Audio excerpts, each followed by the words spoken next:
găsit, dragi copii! Vă propun să facem împreună o sacoșă cadou foarte utilă în cazul în care doriți să faceți un dar cuiva drag de Crăciun.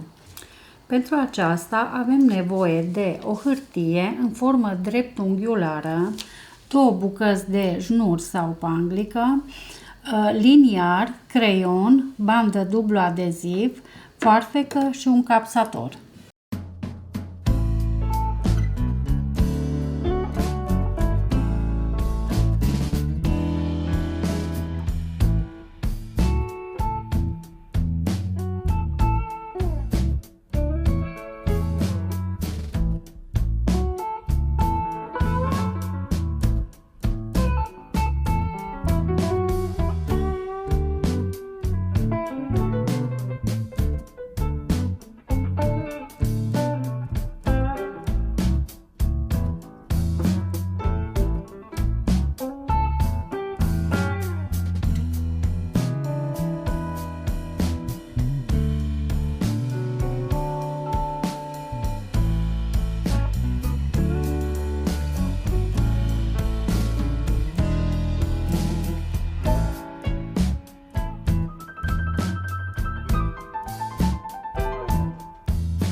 Cartea din care m-am inspirat, cartea modelelor din hârtie, precum și alte cărți din acest domeniu, sunt disponibile la Compartimentul Împrumut, carte pentru copii. Vă așteptăm să veniți să le împrumutați!